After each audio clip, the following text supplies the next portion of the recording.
안녕하세요, 김인사입니다. 오늘은 국제결혼 피해 사례 세 번째 이야기. 나이 차이 나면 누가 봐도 이 결혼이 가당키나 하냐, 그런 주제로 한번 얘기를 해보겠습니다. 어제 구독자님이 연락이 오셨는데 업체를 통해서 약혼을 하고 신부가 한국어 공부를 하고 있는데 신부가 남자친구가 있는 것 같다, 이런 얘기를 하시더라고요. 오늘 그 얘기를 한번 해보겠습니다. 구독자님이 40대 후반인데 원래는 나이 차이를 줄이려고 최대한 줄인 게 98년생 여자와 매칭이 되셨대요. 그래서 약혼을 했다고 합니다. 근데 하루 만에 파혼했어요. 그 이유는 여자분 입장에서 남자가 너무 나이가 많은 것 같다, 그래서 파혼한 것 같다고 구독자분이 얘기하십니다. 그리고 부랴부랴 다시 매칭을 해서 한 25살 이상 차이 나는 여자와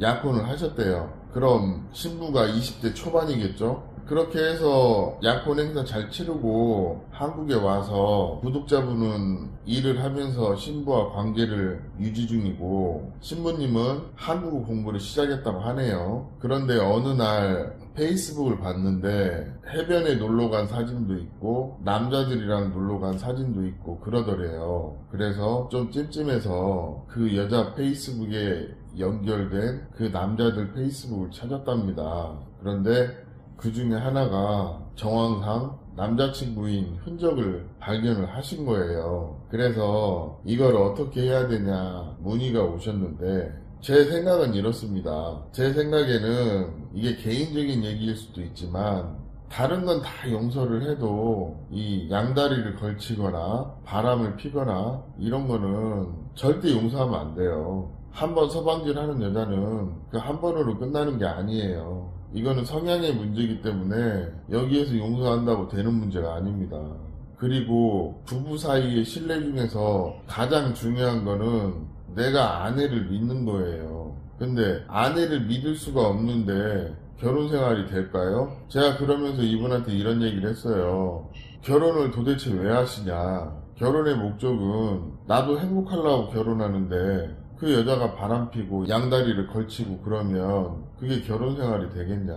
이거는 아무리 여자가 아까워도 그냥 정리를 하셔야 된다, 정확하게 말씀을 드렸거든요. 그리고 추후 뭐 상담 지원이 필요하면 언제든지 연락 주셔라, 제가 그런 얘기를 했습니다. 자, 제가 여기서 하고 싶은 얘기는 이거예요. 특히 베트남 남부에서 결혼하는 케이스 중에 25, 30살 이상 차이 나는 커플들 중에서 이렇게 약혼을 했음에도 불구하고 전 남자친구 아니면 남자친구를 사귀는 도중에 약혼을 하는 그런 케이스들이 굉장히 많아요. 그럼 이 여성들이 무슨 심리로 한국 남자와 결혼하는지 그 심리를 좀 뒤집어 보면, 제가 이 구독자님한테 말을 하진 않았지만 이런 매칭 자체가 어떻게 보면 상식적이지 않은 거예요. 그리고 이런 25살 이상 30살 이상 차이 나는 이런 매칭을 한 다음에 결혼을 하더라도 한국에 가서 3년 이상 살기가 90% 이상이 힘듭니다.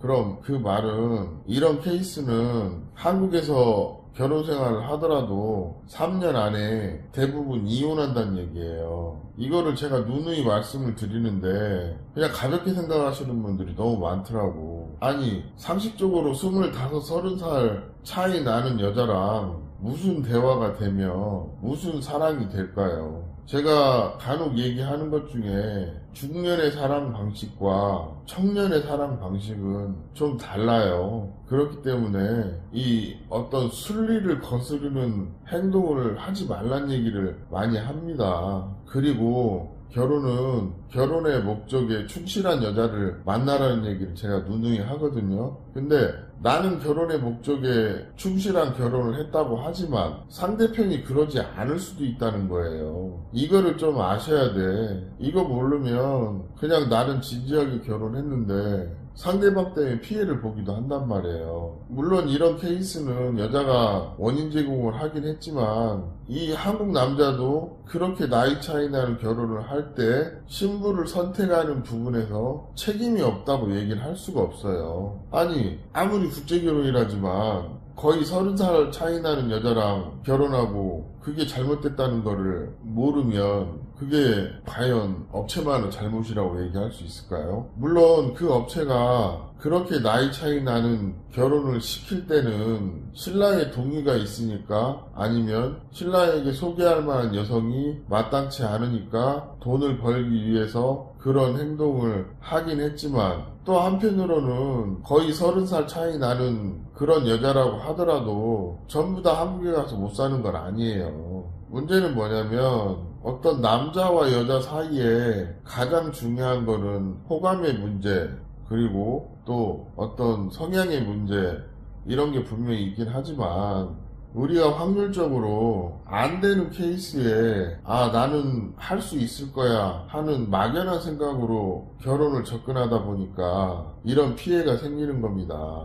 제가 말하고 싶은 거는 국제결혼의 장단점을 잘 이해를 하시고, 그 다음에 이미 베트남 국제결혼은 어느 정도 수치화된 그런 정보들이 있어요. 그렇기 때문에 이런 나이 차이 나는 결혼을 지양하라는 의미로 오늘 이 영상을 만들게 된 거예요. 대체적으로 나이 차이가 많이 나는 커플은 여자들이 그 한국 남자한테 좋은 감정이 있어도 그게 호감이 아닐 수도 있어요. 그냥 한국에 대한 막연한 동경, 한국에 가고 싶은 마음, 이런 마음으로 결혼하는 여자들도 있기 때문에 이런 부분을 경계해야 된다는 것이고, 또 20대 초반에 일부 여자들은 그냥 아무 남자나 갖다 대면 결혼하는 부류들이 있어요. 이런 케이스를 경계하라는 겁니다.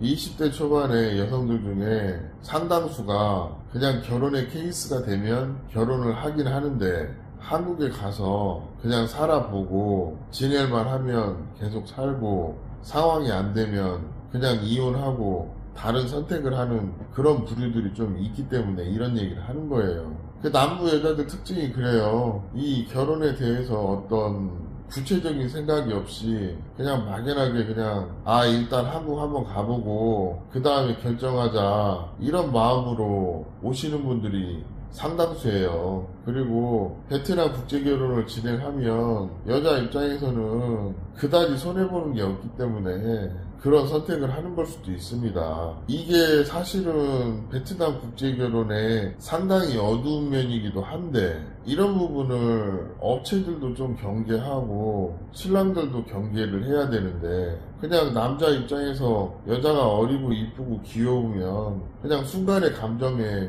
혹해가지고 결혼하시는 분들이 많아요. 이 구독자님이 뭘 특별하게 잘못했다는 게 아니라 이런 케이스는 그런 책임감 없이 행동하는 베트남 여자들이 결혼을 선택하는 케이스다, 이런 얘기가 하고 싶은 거예요. 그 어린 신부가 다른 남자를 만나고 놀러 다니고 이런 부분이 어리다 보니까 그 여자 입장에서는 죄책감이 없을 수도 있어요. 사실은 이게 사람 죽이는 거거든. 한국 남자는 베트남 여자랑 결혼하기 위해서 적게는 2천만원, 많게는 3천만원, 4천만원까지 써가면서 한국으로 데려오는데, 이 결혼하는 배우자의 마음가짐이 신랑보다 한참 못 미치면 그 자체로도 결혼 생활이 어려울 수 있다는 거예요.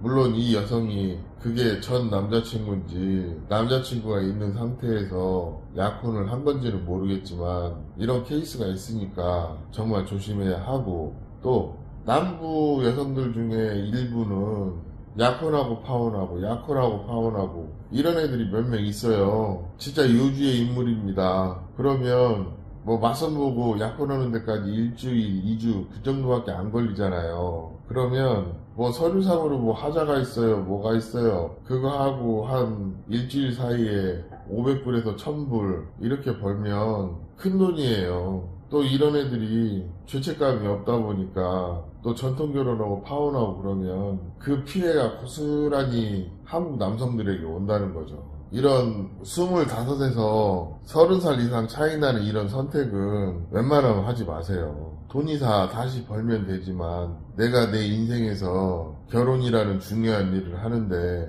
그게 실패하면 그 좌절감으로 인한 데미지가 장난이 아닙니다. 국제결혼 하시는 분들 중에 상당수가 한국에서 여자 만나기 어려워서 베트남에서라도 여자를 만나서 가정을 이루고 행복하게 살고 싶어서 국제결혼을 하는 것인데, 한국 남자들이 정말 국제결혼의 생리 이런 거를 잘 알고 현명하게 결혼하시라는 그런 의미로 국제결혼 피해 사례 세 번째 이야기 해봤습니다. 오늘 이야기는 여기까지 하겠습니다. 감사합니다.